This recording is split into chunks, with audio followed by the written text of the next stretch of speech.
questions are actually a sentence. Okay, together. But this was This, like, if I'd had time, this would have been like first draft. So just got to do some crisscrossing out. I've got 20 minutes. It goes quickly, doesn't it? oh, I find it does, but these people have got a lot less than the ones I was having trouble with.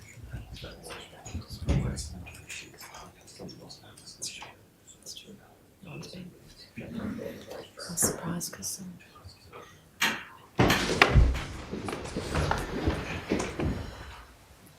All stand. Coronial Court is now in session.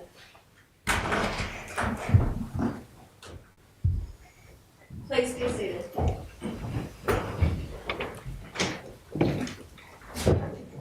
Your Honour, the first witness today is former Superintendent Pauline Vickery. She is online, coming to us from Victoria. I call Superintendent Vickery. Thank you.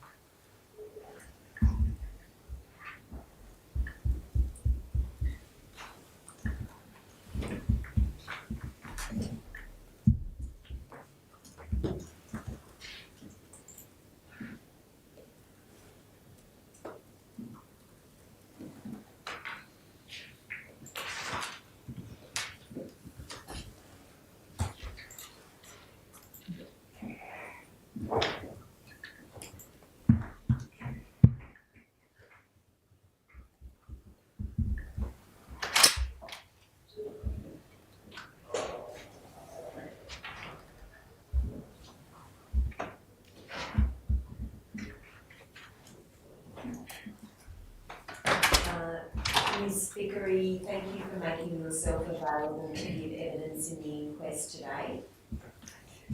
You're welcome. Before you give any evidence, do you promise to tell the truth to the court? Yes, I have God. Thank you. Yes, Dr. Dwyer. Superintendent, you are based in Victoria currently, is that right? Yes. And That's correct. could you please tell us your full name for the court? Yes, I'm Pauline Marie Vickery. And I referred to you as superintendent, but is it the case that you're now retired? Yes, you can just call me Pauline, that's fine. Right. I'll take you to some of your career history in the Northern Territory Police, but before I do, I note that you have done 2 interviews to assist Her Honour, or participated in 2 interviews. One was the 30th of November 2019, in our brief at 7-132, and an interview on the 11th of February 2020, that's 7-133 in our brief. Ms Vickery, do you have a copy of your interview transcripts with you in Victoria? Yes, At the time of participating in both interviews, you were a superintendent covering the Alice Springs division, is that right? yes, The court this week heard again from Superintendent Nobbs, who was then the superintendent of the Southern Desert Division, responsible for remote stations. I just want to cover the period or the area that you were responsible for. You explained this in your first statement. As superintendent of the Alice Springs region, you covered the area where the end of the airport is, about 100 kilometres north, 100 kilometres south, and about 50 kilometres west to where Jay Creek is. Is that right? yeah, pretty much. Give or take a few kilometres. Okay. Your immediate supervisor was Commander Brad Curry in 2019, is that right? Yes, He was commander of the Southern Command, Alice Springs, Southern Desert, Tennant Creek and Barkly. yes, You explain in your interviews that you were acting in the position of superintendent of the Alice Springs division for about 6 months before you were promoted permanently in January 2018. yes. When did you leave that position? The Alice Springs Division 1, Yes. So when did you leave the position as superintendent of the Alice Springs division? It would have been around August 2020. And is that where did you go to from there? So I went into a supernumerary position which involved overseeing the probationary training and cadet program. And when did you retire from the force? I went on leave at the end of July last year, and I officially retired on the 5th of March this year.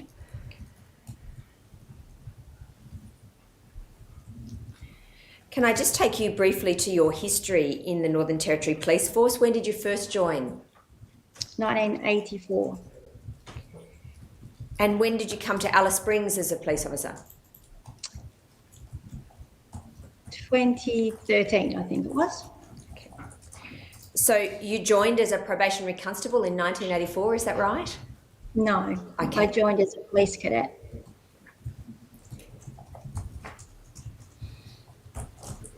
And between 1984 and 2013, I'm obviously not going to take you right through your history, but where did you work? Predominantly in Darwin. I did a stint in Catherine. And in Darwin, I did general duties, communications, worked at the training college on 2 stints, and I worked in the crime prevention and community engagement area, which was kind of like my expertise area. Did you have any period during that time where you were in bush or remote communities? No. So when you came to Alice Springs in 2013, can you tell us what your rank was? I was a senior sergeant and I was the watch commander. Senior sergeant and the watch commander at that time, is that right? Yeah. Yeah, one of them, yeah. And between 2013, when you were the watch commander, to when you became the acting superintendent, did you remain in Alice Springs? Yes. I did do a couple of relief stints in Tennant Creek. How long were you in the relief stints there in Tennant Creek? Usually 4 to 6 weeks. And how many times did you do that? 2. I think it was 2. So Her Honour, of course, understands the hierarchy in the Northern Territory Police Force, but just to be, so that we all understand it, but below the level, you've told us that above the level of superintendent is commander, but below the level of superintendent is inspector, is that right? We don't have inspectors in the Northern Territory, so you go from superintendent, senior sergeant to superintendent. So there's constable, and there's all the ranks within constable, sergeant, senior sergeant, superintendent. All right. In terms of your stay in Alice Springs, I take it then that you had not worked for any period of time in Yuendamu? No. Or any of the other bush communities other than Tennant Creek? Is that right? Yes. Yes, that's correct. That's correct.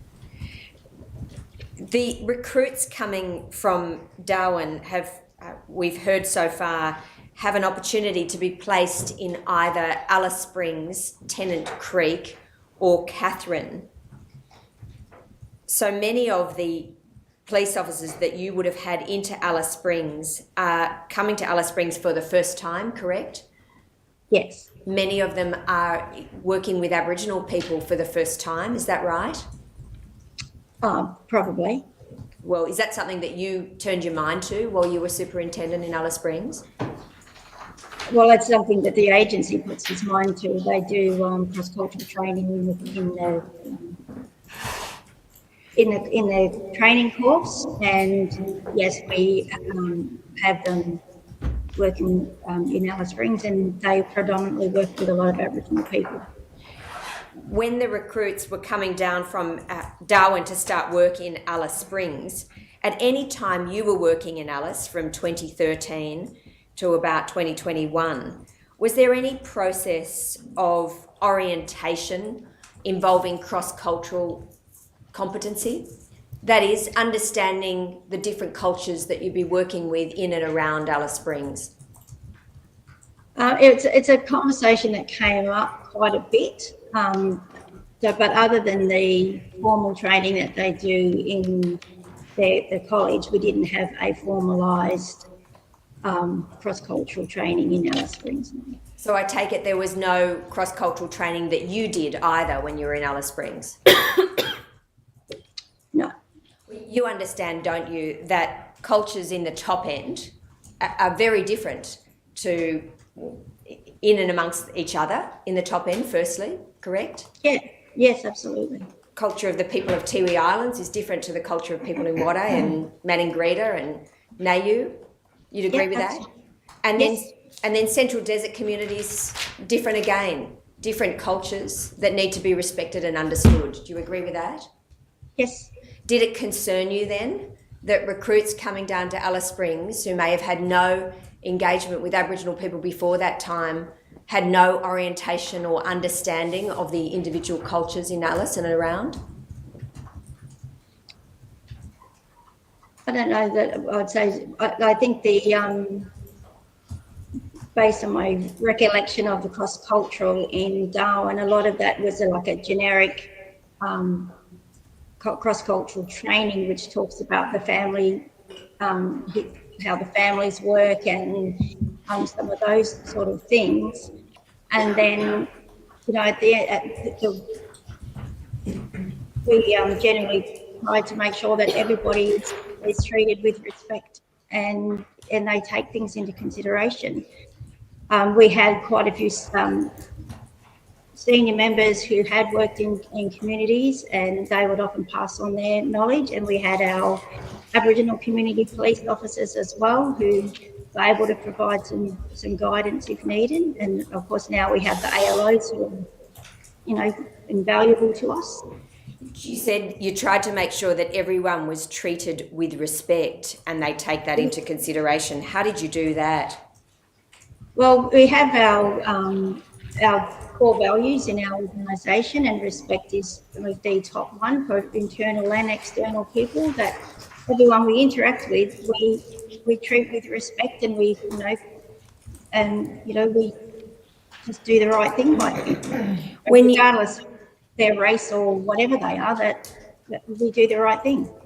So, did that mean to you that there was no special measures that were required to ensure that young recruits understood Aboriginal culture, because they should just treat everybody the same? Well, obviously, if there was people who didn't speak English, then we had access to translators, and if there was a particular area, there was, I suppose, the local knowledge within the station of the different places that people had. But should there have been formalised training? Yes. Was it discussed at different times? Yes. But why it never got put into place, I don't know. Well, when you say it was discussed at different times, did you raise it at all with any of your superiors? Well, I think when often if there were some issues that came up, that the cross-cultural recommendations often came up. Where did they come up? At different meetings, sometimes at planning meetings or debriefs. But I couldn't tell you exact time, like exactly when and where, but there were discussions around it. Did you have discussions with Commander Curry about the need for cross-cultural training, particular to the Central Desert areas and Alice Springs?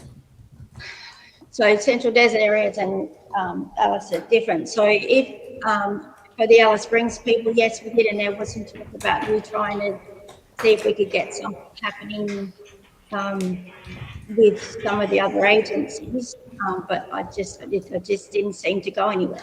Is that because it wasn't your it wasn't one of your priorities? Yeah, well, I don't know. I don't know if it wasn't a priority, but whether we can find an appropriate group of people to do it, and because as you say, we could have done some of that training in Alice Springs and had the Mabantara people do it, but then within Alice Springs, there's people from a whole lot of things. So to cover everyone was a bit problematic. So I think that was some of the issues that we had. Like how did we cover every single thing? But when I was doing the acting in the Southern Desert, we had a few serious incidents that were resulting from a lack of knowledge of the different cultures. And so when we have an induction package for people who go into the communities that are in relief or to start if they've been transferred in there, and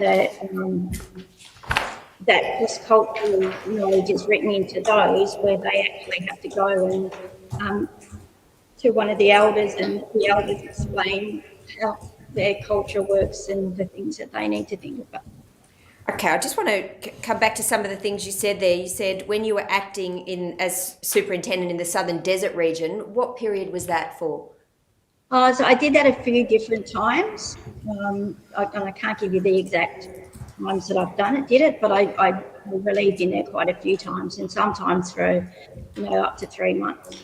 And what issues were you talking about when you said we had a few different issues as a result of a misunderstanding of Aboriginal culture? What were you referring to? There were two that really spring to mind. There was an incident that happened at Santa Teresa where they were doing men's ceremony, and there was some young people who were doing the wrong thing in a vehicle. The police officers went to apprehend them, and they took off, and the members followed them, and the car drove into the ceremony area. But what had happened is initially the ceremony area was supposed to be in one area, but they changed it and hadn't informed the members, so they drove into it following the car, and there was a female police officer in that car. So obviously that is a very big breach in the Aboriginal culture, and there was quite a lot of upset about that. So what was done after that to try and ensure that incident would not be repeated, that lack of respect would not be repeated? Yeah, so I'll just quickly jump on. So there was 2 incidents that happened within a couple of weeks of each other, and the other one was in Yuendamu with it was also around, there was a men's ceremony going on, and the members had been called to go somewhere, and they hadn't been informed that that particular place was where there was going to be part of the ceremony done, and they went in and there was a female involved with that. So we had a couple within a space of time. So I spoke with all of the officer in charges of the remote stations and asked them to review their induction SOPs and to make sure that there was some information in relation to the cross-cultural requirements, and that they have an organised time where new people go and meet with the elders about the cultural requirements in that community. What year was that?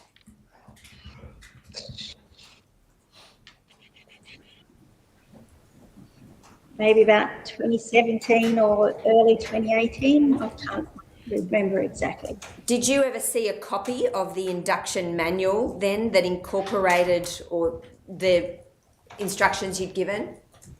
So all of the stations have an individual induction manual for their area, and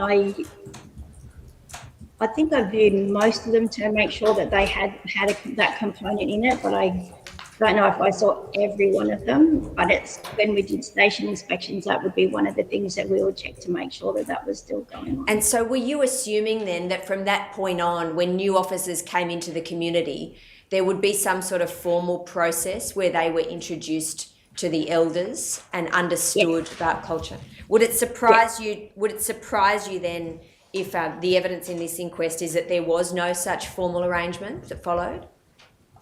Yes. I would be really disappointed in that because I had made it very clear and it was written into the things that they do that. Ms Vickery, did you give any thought to the need then to remunerate any of the elders or people in the community who you were asking to help orient new police officers? It never got raised that was required, but if that was the case, then if I was in the chair, we would have taken that into account and sought approval for that. I take it from your answer that you never raised it. You never turned your mind to that. No, because I'm, from my understanding, a lot of the elders were happy to do that because it benefited the community. How did you get that understanding? I guess from the members themselves who'd worked in it for a while. So you assumed that the elders were happy to do that as a result of what the police officers were telling you? Yeah, well, and I would, I don't know, maybe I think differently, but if I was an elder in a community, I would want to, be able to contribute to new people coming in and knowing what is required in my community. But maybe I think differently to people, and I don't do things based on money, but obviously some people do that. Well, Ms Vickery, do you appreciate, though, that it might be quite a burden to request of the community that every time a new officer comes in, they participate in some sort of orientation process for that police officer? Yeah, and if remuneration is required, then that can be what happens. But it didn't get raised with me. Ms Vickery, you talk about then the importance of that orientation process when you're in your remote communities. In Alice Springs, it's the case, isn't it, that many Aboriginal people need to come into Alice Springs for different periods of time. For example, to see family or to go on dialysis or for whatever reason they are travelling through Alice Springs, correct? Yes, So that's true. Policing in Alice Springs often requires interactions with people from different bush communities around. Yes. So it would be worthwhile, wouldn't it, for recruits in Alice Springs to have an understanding of the cultural considerations when dealing with people from different communities? Yes, and I believe, before I left, because one of the components of our cadet program is that they do not only Aboriginal cross-cultural training, which they have a whole session on, but they also do other cross-cultural as well. We worked with the ALOs there, and one of the ALOs there, working within the structure of our thing, came up with a really great PowerPoint to explain the cultures that would be required, and it covered Alice Springs, but also the cross-cultural kinships and that across the board and how they work. And my recommendation to the college and to the Alice Springs people was that when we bring the new Alice Springs people in for their induction, that they get, I don't know if. Well, thus far we haven't met anybody who has participated in any induction in Alice Springs, and I think your answer earlier was that, to the best of your knowledge, that never happened. Is that right? There's always an induction, but whether or not that includes the cross-cultural training or not, I don't know. From memory, when we've had the members doing come in and with it as a squad, we have had either some of our ALOs or ALOs come in and talk to them about things, but I don't know. It's not like, I don't know that was formal. It was just something that they did. Well, just for an example, we had courses there. All right, Ms Vickery, just by way of example, Constable Mitch Hanson's giving evidence has given evidence, and his evidence is that there was no such orientation program or no such education in relation to the cultural considerations for Aboriginal people in Alice Springs and surrounds when he started. I'm going to suggest to you that that is likely to be typical, given your answer, that there was no formalised process in Alice Springs. Do you accept that? Yeah. Yeah, like quite possibly. And when Mitch started, he was a few years back. But there is the potential for them to do it with that PowerPoint that the ALO's created. And if they're not doing that now, then that's really disappointing. Well, who is the ALO that you're referring to? I think when we were doing it, and I can't remember his last name, there was Shane, and I think, and Albie, he's not an ALO, he's a senior constable, Albie Tillmeyer. So there was a group of them that worked on it. I anticipate that we're going to hear some evidence that the Northern Territory Police Force has the highest percentage of Aboriginal people working in any force in Australia. What was the highest rank for an Aboriginal person working in the Alice Springs division when you were superintendent?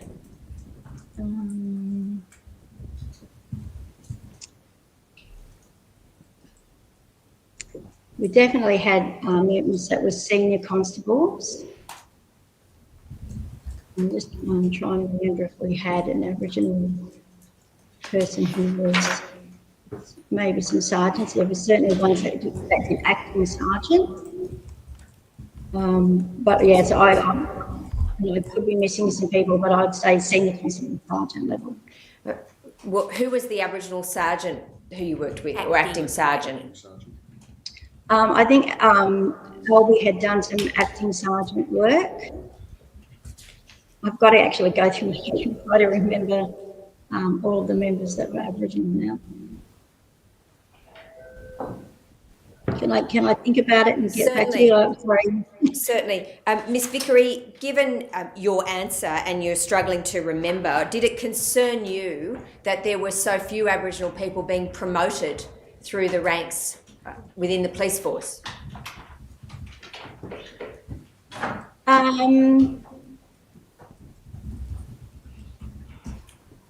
Well, I guess I don't know how many applied. That wasn't my question. My question was, did it concern you that there were so few Aboriginal people in positions of seniority?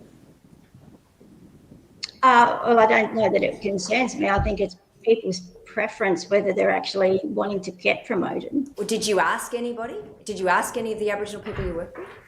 So my previous role in the college, I worked and the promotions was one of the things, the promotion process was one of the ones I was quite involved in. So when I went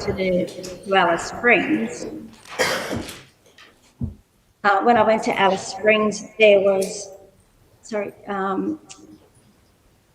I worked very closely with all of the members and anybody who wanted to sit there and do the exams, and I would run tutorial sessions with them. And so I actively encouraged all members, Aboriginal and non-Aboriginal, to sit exams and do that. So,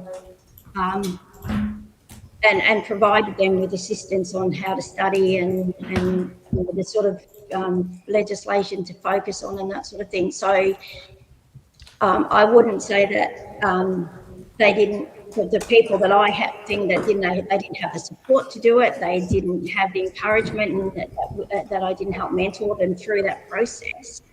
But I guess it would have been great to have a lot more people in those roles. Your commander was Commander Curry. Did you ever raise any issue with him or any of your superiors about concerns you had for the need to promote more Aboriginal people within the force? Well, I think, Ms Vickery, could you please focus on my question, which is, did you ever raise those concerns? No, I didn't. Do we take it that that's because it was not a particular concern for you, given your answers?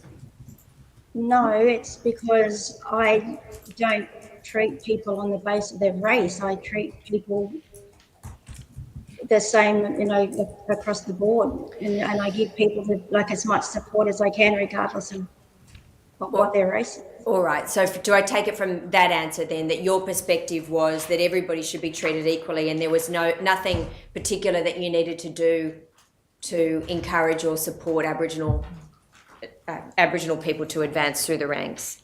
No, that's you. You're kind of twisting my words there. I will support anyone, and if there is an Aboriginal person who needed some extra help, then I would absolutely give them that help.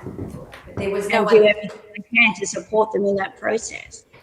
Can you recall raising then any particular issues about the fact that you did not have enough Aboriginal people who were in senior roles? Was that ever raised by you? No. We've heard evidence in this inquest about the importance of the roles for sergeants and senior sergeants. We've heard evidence about the importance of that role in leadership and mentoring and setting standards within the command. Do you agree with that? Yes. Because sergeants and senior sergeants have direct contact with their members, correct? Yes. And sergeants are often going out on patrol with their members, correct? Yes. So they've got a direct opportunity to observe the behaviour of young officers, correct? Yes. And also to model behaviour for young officers. You'd agree with that? Yes. Are you able to assist us to say, take the year 2019, approximately how many sergeants are there in Alice Springs Station? So there are five patrol group supervisors. There are 5 custody sergeants. There are, in the crime prevention area, there was 1 sergeant. In the traffic area, there was a sergeant. Later on, in the posse, we had 2 sergeants that they rotated on shift. In our training area, we had a sergeant. We had a sergeant in the event management area. I'm just trying to remember back to the different areas that we had. I think that's about it. So, and then, there's usually a couple, because there was always people on leave. So, but I can't give you an exact figure because I don't have that. Okay. Just want to ask you about the 5 patrol group supervisors. That was a sergeant level, is that right? Yeah, that's the patrol supervisors, yeah. Okay. Does that include Sergeant Bowens? Yeah, so Sergeant Bowens was a supervisor and at times he was also a commander. And it includes Evan Kelly? Yes. And Sergeant Kirkby, for example, over your period of time? Yes, he did acting sergeant as well, and then got promoted. I think when he was promoted, he did a lot of the posse work. Okay. Were any of those 5 patrol group supervisors women during the period of time when you were superintendent? Yeah, Paula Dooley McDonald has been a member of the Alice Springs Police Station since she graduated from over 20 years ago. So she's been in Alice Springs for quite a long time, and she's a sergeant. Was she a patrol group supervisor? Yes, so her whole career as a sergeant has been as a patrol group supervisor. Now, during the period of time that you were superintendent in Alice Springs, from January 2018 through to 2021 or thereabouts, 2020, were any of the patrol group supervisors Aboriginal people? As I said, I can't recall off the top of my head. Is the answer likely to be no? No, because I can picture someone in my head, but I just can't remember their name. Did you have confidence in your sergeants in terms of their ability to demonstrate the leadership and mentoring and setting standards? Yes. Did you envisage that during the period of time you were Alice Springs, your sergeants would be treating Aboriginal people with respect? Yes. Did you think that they would be modelling behaviour where you needed to, where young officers were shown that they needed to, in your words, interact with everybody and treat everyone they deal with respect? Yes. And are you still confident that that was the case during your 3 years you're in the job?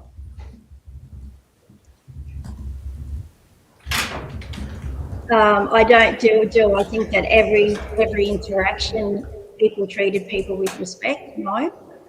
I think there are times when members didn't do that, and then were spoken to. And when we get complaints, it's often as a result of members,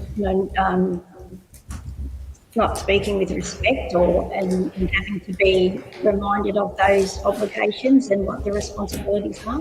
I'll take you to some particular incidents shortly, but do you believe that you created a culture of respect for the community when you were superintendent? I did everything I possibly could to do that. I think, sometimes I was successful, and there are times when things would happen and I would not be very satisfied with things, and then I would remind people about our values. And every training session we had, we talked about values. So it was very much the forefront of what I think is important in policing. When you say every training session, what training sessions are you referring to? So once a month, each patrol group member, they have one day where we had to do some training, and sometimes we weren't able to do the training for everybody because the operational requirements required us to have to get people out to do things. But generally we tried to make sure that we would run those sessions, and we would, if things that were coming up in, from complaints or through things that we were seeing in the jobs, or something that was being raised through the supervisors, we would address those at the training session and remind the members of what they were supposed to be doing or how they could do things better. Were there minutes kept of those training sessions? There wasn't minutes, but there was usually a timetable of what we would cover. And so, things. Ms. Vickery, is it your understanding then that Sergeant Bowens and Sergeant Kirkby would have been at those training sessions once a month for the most part? Yeah, sometimes Lee may not have been if they were doing IRT training.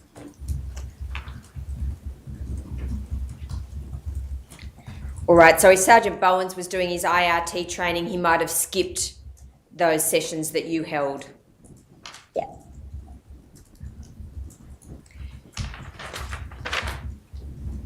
They were actually run by the training sergeant. Who was that? It was Chris Wilson, Sergeant Wilson. Sergeant Chris Wilson, was it? Yeah, so he would put the program together, and then depending on what was being like, different people might come in and do it. We often had external people come in as well. If, for example, any issues were raised in the CMT, which I'll come to, that concerned you about younger officers, you could deal with them at a training session with your sergeants. Yeah. Correct. And do you recall ever doing that? Yes. Body worn is is one of the key ones that we would raise. Okay, I'll return to that issue. I'm sure you will. Sergeant, I withdraw that. Constable Rolfe started in Alice Springs Command on the 14th of December 2016, and he worked there from the 13th of November 2019. Just to remind anybody listening, you became the superintendent or the acting superintendent in 2017, is that right? Yeah. You indicate in your second statement that the first time you probably had any real contact with Constable Rolfe was when you were doing the Southern Desert Superintendent role and he was involved in the rescue of some people at Jay Creek. You provided the debriefs and that sort of thing. Do you remember that? Yeah, so I was the incident controller of that incident. And I think from memory, he'd only been in the job for a week or so. And you indicate in your interview that your view is that he did a great job of saving some people in that incident. Yes. Did you meet with him at that time? So I met with him. I met with him the day after because the Today Show wanted to do an interview, and I was tasked to attend that interview with him because they wanted to talk to him about the rescue, but I was there from the organisational point of view. All right. And did the Today Show talk to him about the rescue? All right. You just went soft for a minute there, Miss Vickery. I think yes. You said yes. Okay. Yes. And so were you interviewed also for the Today Show or just Constable Rolfe? No, we both spoke. And was the other officer who was involved in the rescue, the female officer, also interviewed, or just yourself and Constable Rolfe? Yes.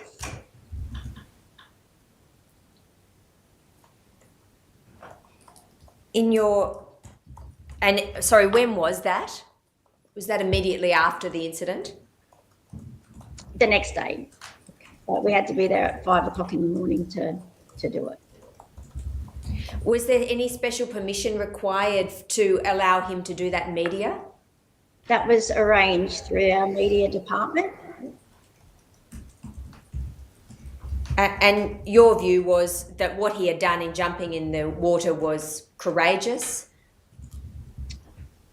My view was that the circumstances that they made the choice to do that, in the debrief I raised that they are not trained to do that and they had put themselves at considerable risk.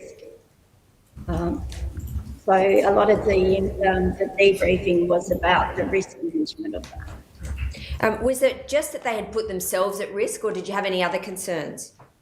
No, they had also, a civilian also assisted with that. I was quite critical of them allowing that to happen. When did the debrief occur? Was that on the day?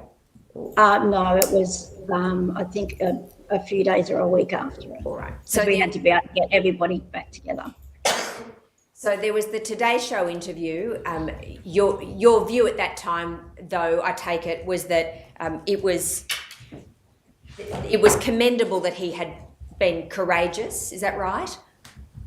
Yeah, his actions were commendable, but it wasn't a recommendation that we would encourage people to do. Do you have a recollection that he actually received any sort of direction on the day not to go into the water in those circumstances and to wait till other help came? So one of the biggest issues we had is that we had lost communication with them because of the area that they were in, and they weren't aware that we had the emergency services helicoptering into assist them. So there was the immediate aftermath, which was the interview with the Today Show, and then sometime after that you had a debrief with Constable Rolfe and the other officer where you in fact expressed some criticism. Is that right? Yes. But I wouldn't say it's criticism, but I expressed that, the things that we could have done better next time. You're aware So there were other people there as well. We had the ambulance officers there. We had the emergency services there. Because they were all involved as well. they were all involved in the debrief. Yeah. Did anybody else express any concerns? The emergency services people were obviously, they weren't critical, but obviously that's the area that they're trained for. And police officers aren't trained in that. We don't even have the equipment that we need to do it. You certainly would have formed the view then that Constable Rolfe had some positive qualities in terms of his courage and his fitness and his willingness to help. Yes. And are you aware that he subsequently received a civilian award in relation to the incident? Yes. And you're aware that he did not in fact receive any sort of police rescue award? Well, not that I'm aware of. Did you have anything to do with stopping him getting any sort of commendation? I didn't recommend that he should have got a commendation. I think they were doing their job. Are you aware that he might have had any frustration or negativity towards you as a result of that? Probably. Well, are you aware of it? Was it drawn to your attention? Yeah, I think that it was drawn to me that they were disappointed that I had the views that I had. How did that come to your attention? I don't know whether somebody probably told me about it. I don't know who. What was your relationship with Constable Rolfe like after that time? I didn't like my professional relationship with him was, he was a constable who did his job, and I was a superintendent who managed the station, and he was always quite respectful to me.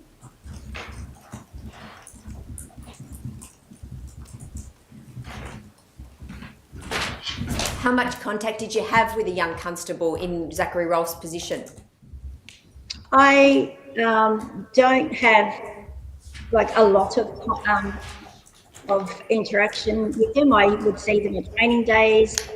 I often would attend musters and sit in musters and just talk to them about anything that I thought needed to be raised. If there was a concern that we had, I would go in and talk to them about focusing on a certain area and just providing that level of oversight from my level. I didn't always get to do that because I often didn't have the time to. If there was an issue, we had an open door policy. If people wanted to talk to us, they could do that. I would often go through the muster rooms every morning and talk directly with people and see how the shifts and that were going. But that was, I'm not their friend. Did you have any more contact with Constable Rolfe than you did any other of the constables in his position? No. This is what you say in your second interview about that river rescue. You say at page 4, after you talk about the debriefs, you say, because I had some concerns around the rescue, more from his supervisors and the decision making that was made in relation to what had happened, but certainly not because of his role. He did a great job of saving people. Did you have any, was there any red flag at that stage for you that although Constable Rolfe might be very brave and capable, he might need some particular direction, or you might need to keep an eye on him to make sure he obeyed directions? Not at that point. It was only his first week or something. Okay. Coming now to the systems in relation to the use of force. You deal with this in your second interview in relation to the use of force. At page 5, you're talking about the acting superintendent role and the fact that you don't tend to have a lot of contact every day with everybody. Before they changed it over for that the sergeants could do the use of force thing. So I used to have to do the use of force thing I'm sure, use of force reviews. What change are you talking about with respect to the use of force reviews? So the use of force forms, they would go, initially they would, like the members would fill them out, they would go to their sergeant, they would fill them out. They would then go up to the senior sergeant for their review, and then they came to the superintendent for the final sign. And was there a change in that at some stage during your period as superintendent? Yeah, so it would have been in that sort of last year that it was probably the last 6 months or so. I can't remember exactly when it came in, but the superintendents were no longer required to sign off on them unless the senior sergeant raised a concern. So in terms of your understanding then about whether or not any of your officers had a number of complaints that were of concern, where would you find out about that? So complaints and use of force are different. Sorry, let me talk about the use of force then. Was it part of your role to look out for patterns so that you could be alerted if one of your officers if there were concerns around his or her use of force? So if I got a use of force that came through and there was a number of officers that got them, I would sort of have a look at them, but it would depend on the circumstances around it. If there was, the circumstances where the other people were there was some violence issues, or there was they'd run away, or there was some they were aggressive. I'm going to cut you off, Miss Vickery, because I need to get through a lot of evidence, and so I just want to try and get you to focus on the questions. It's this one in particular. This question in particular is: was it part of your role to make sure that none of your officers were involved in use of force repeatedly? That is, to try and pick up patterns if they were identifiable. Well, it's I suppose so, but my role, that's a hard question to answer. Well, surely you would, just put it this way, surely you would want to know if some of your officers were engaged in use of force repeatedly in a way that was concerning. If I was concerned, yes. Sure. Well, that would suggest the need then, wouldn't it, for you to filter down to the senior sergeants and sergeants what had to be done in terms of their leadership? Yeah, and if I did have any concern in particular, then I would probably go down and have that conversation with a sergeant or a senior sergeant. Were you focused on, at any time while you were a superintendent, the fact that many of your officers are doing a very difficult job day in, day out in terms of policing people who are traumatised often? Absolutely. And part of the requirement for Northern Territory Police, the direction from the legislation is to put people in custody if they are intoxicated and might be a danger to themselves. You're talking about Section 128? That's right, the protective custody. And yes. It's challenging often, isn't it, for patrol groups to have to pick up a lot of people and put them into protective custody? But it's not challenging, it's our job. Would you have thought, a very young constable, that it might be challenging? For a young constable? Yes. Well, I would probably say that, but when they first come out, it might be a bit confronting. But it's how you communicate with people and deal with that. Superintendent, did you ever, at any time when you were in the Northern Territory Police Force, participate in any trauma-informed training?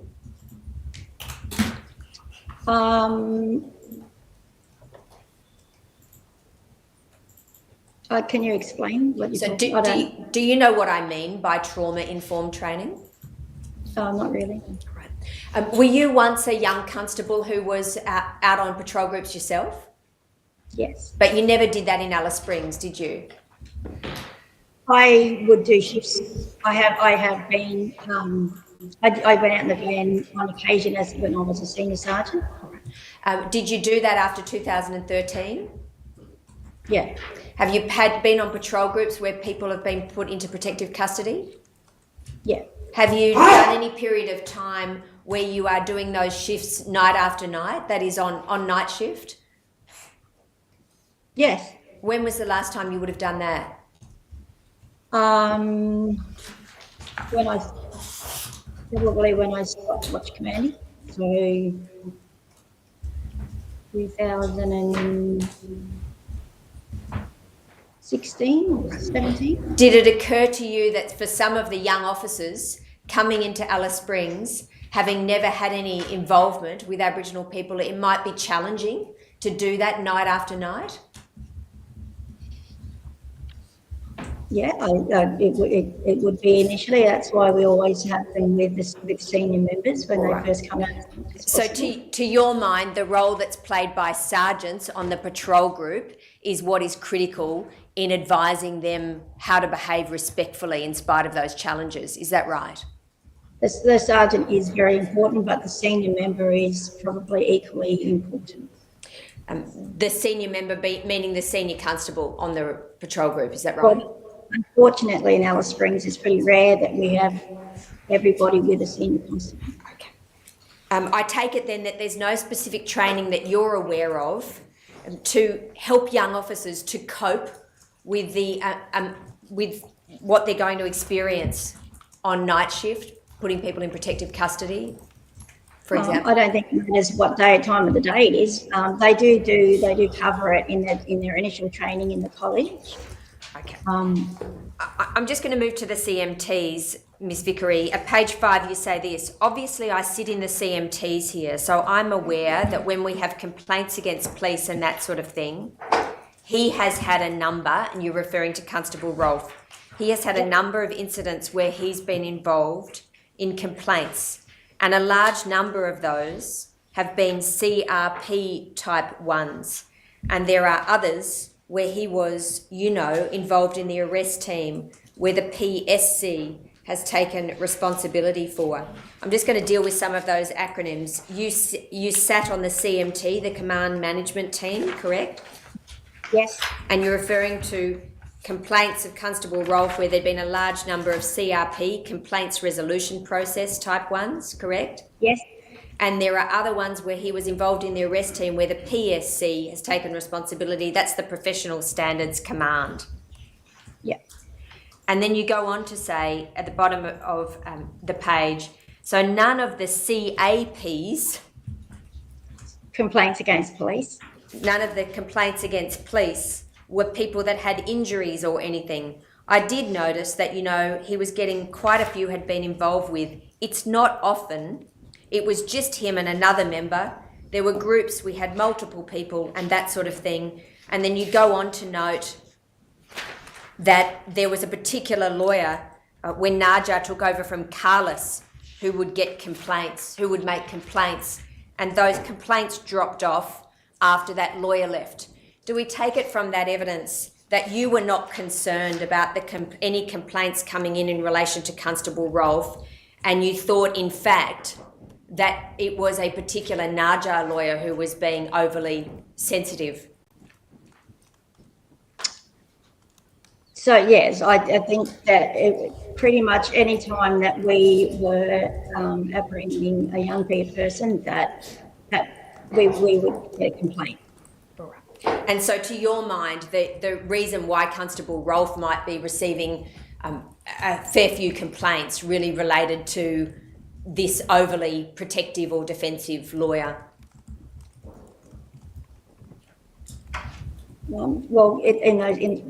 Based on the experience that we were having, and because it wasn't just Constable Rolfe, maybe I missaid that in the thing, but we were getting complaints by other people as well.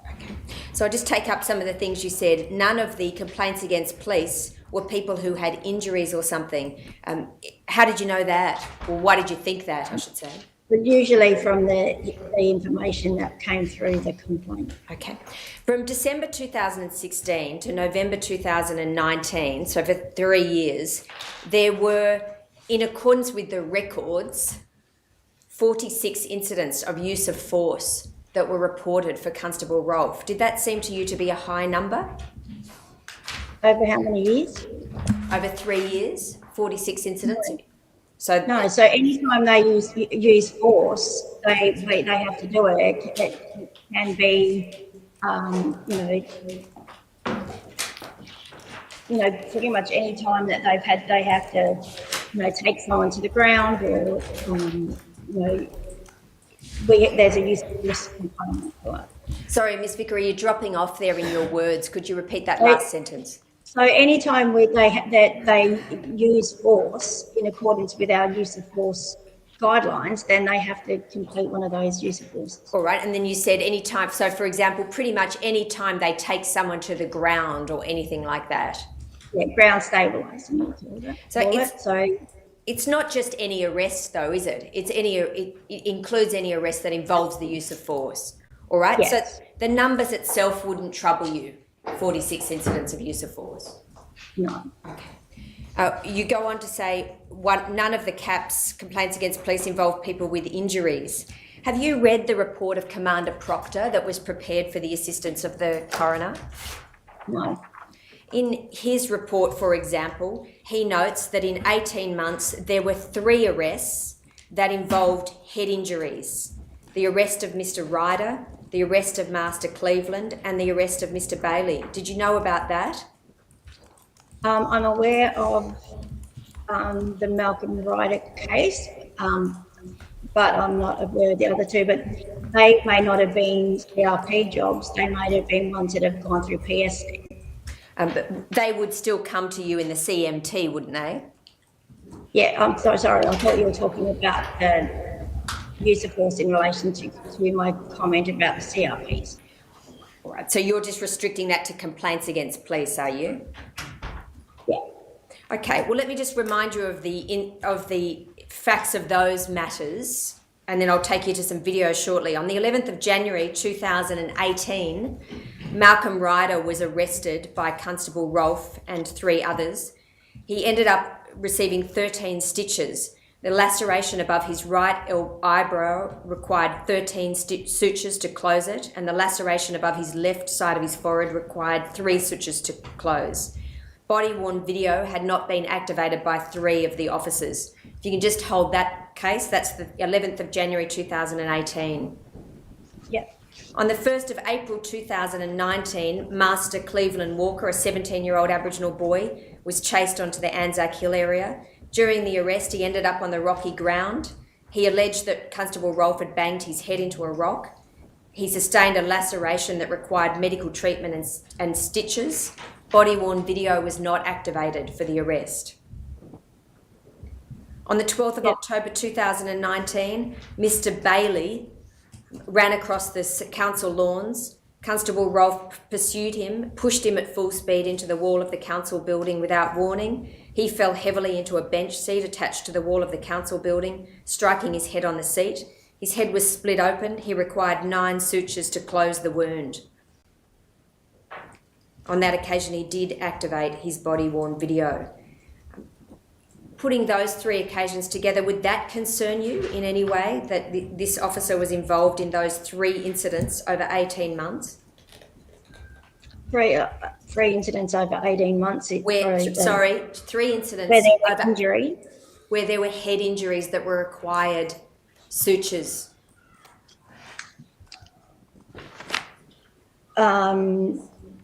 I'd have to, it would depend on the circumstances of how it happened. Often if they ground stabilise someone, or if there's some sort of tackle or something and they hit the ground, then that can result in people getting cuts to their head and having to have some.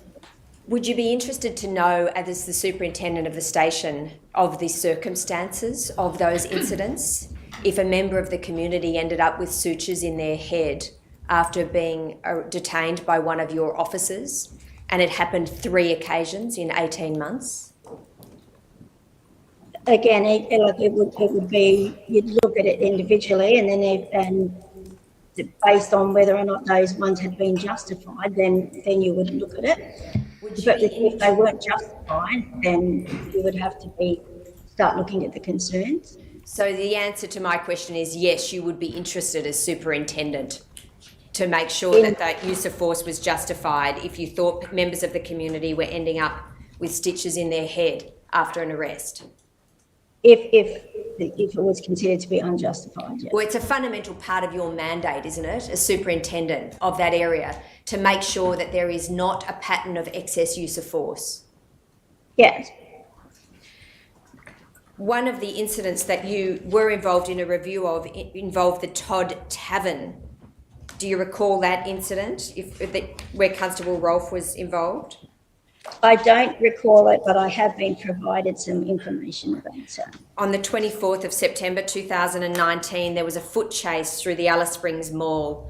Constable Rolfe and Kirstenfield located a man outside the Todd Tavern and began questioning him in relation to escaping custody. He ran from police. Constable Rolfe activated his body-worn video. He covered a distance of 250 metres. Body-worn video shows the man slowing down. Constable Rolfe runs at him with force, touches him with outstretched hands and pushes him into the wall, and he crashes into a fence. You've watched that video recently, correct? Yes. And in fact, you signed off on, or I withdrew that, you reviewed the CIIR, the Custody Incident Injury Report? Yes. And you signed off on it at that time? Yes. So you must have reviewed the body-worn video footage at that time as well, is that right? I don't always review the body-worn video. If the senior sergeant has reviewed it and provided me a comprehensive report, then and I'm satisfied with that, then I will sign off on it. What's the point of you reviewing it if you just take the word of the senior sergeant that everything was okay? So I trust the senior sergeants and their information. If they have viewed it and they've covered off on the justification or in the authorisation provisions, and they've provided me significant information about that, and then I won't always look at it. I'm going to play. I review the job. I read through the promise job. I read through the case notes. But I don't always look at the video. But if you read the promise job and you read the case notes, you're wholly reliant, aren't you, on what officers below you put into the promise and the case note? I'm wholly reliant on the watch commanders, and as a superintendent, I have to trust the watch commanders to be doing the right thing. Well, even if you're trusting them to do the right thing, why not look at the objective evidence so that you can assist them in their review if you think that there was another opinion available? If they have been satisfied with their looking at it, and I had very experienced watch commanders, I didn't believe that it was always necessary for me to look at them. So I could base my opinion based on the information that I was provided. All right, it wasn't your job to bring an independent mind to that use of force. If I had concerns, I'd look at the body-worn. But you weren't going to have concerns if your watch commander didn't have concerns. Is that what you... Exactly. All right. Beck, if we could just play that video now.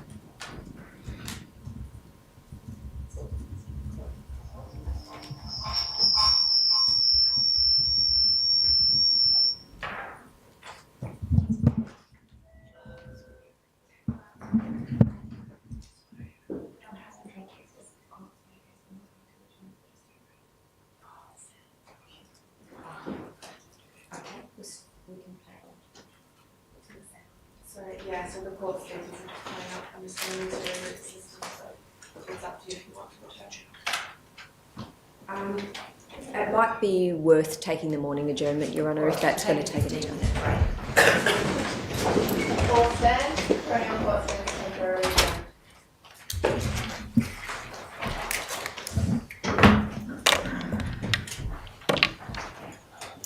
Can I just explain to Superintendent Vickery and then we can put her on?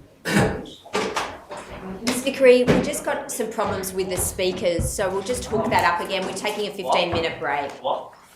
Okay, no problem. Thank you.